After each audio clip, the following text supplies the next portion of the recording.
Thomas Alva Edison যখন স্কুলে নিয়ে যাওয়া হতো, সেই স্কুলে যে খোয়ার বা বিভিন্ন কবুতরের খোয়ার মধ্যে ঢুকে যেত। পরে স্কুল কর্তৃপক্ষ একটা চিঠি দিয়ে মাকে দিয়েছেন, আপনার সন্তানের মতো গর্দভ স্টুডেন্ট, কারণ আমার অন্যান্য স্কুলের শিক্ষার্থীরা নষ্ট হয়ে যাচ্ছে, আপনি তাকে নিয়ে যান। তো পরবর্তীতে মা তাকে বাসায় নিয়ে আসার পরে ছেলে জিজ্ঞেস করলো, মা আচ্ছা বলো তো শিক্ষক কি লিখেছে চিঠির মধ্যে? তিনি বলেছেন, মা বলেছেন, শিক্ষক লিখেছে তোমার মতো এত মেধাবী স্কুল তোমার জন্য যোগ্য না, এবং এই দেশের কোনো স্কুল তোমাকে পড়াইতে পারবে না, সুতরাং তোমাকে ঘরে পড়াইতে হবে, কারণ কোনো স্কুল তোমার জন্য যোগ্য হয় নাই, তোমার এত যোগ্যতা। টমাস আলভা এডিসন সেদিন চিন্তা করেছেন, আমি তো জানতাম না আমার এত যোগ্যতা। পরবর্তী টমাস আলভা এডিসন বৈজ্ঞানিক হয়েছেন, তার মা মারা গিয়েছিলেন, সে আলমিরা খুলে সে চিরকুটটা বের করেছেন, চিরকুটের মধ্যে দেখতে পেলেন লেখা আছে, আপনার স্টুডেন্টের গর্দভের কারণে আমার অন্যান্য শিক্ষার্থীরা নষ্ট হয়ে যাচ্ছে। সেদিন টমাস আলভা এডিসন চোখের পানি ফেলে দিয়েছিলেন। তিনি বলছেন, সেদিন যদি আমার মা আমাকে ইন্সপিরেশন না দিত, সেদিন যদি আমার মা এনকারেজ না করতো, আজকে আমি টমাস আলভা এডিসন হতে পারতাম না। তো সুতরাং আপনার সন্তানের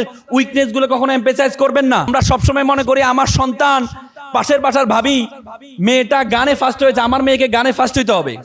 পাশের বাসার মেয়েটা ডান্সে ফার্স্ট হয়েছে, আমার মেয়েকে ডান্সে ফার্স্ট হইতে হবে। পাশের বাসার মেয়েটা পড়াশোনা ফার্স্ট হয়েছে, আমার মেয়েকেও ফার্স্ট হইতে হবে। না, আপনার মেয়ে সবকিছুর জন্য না।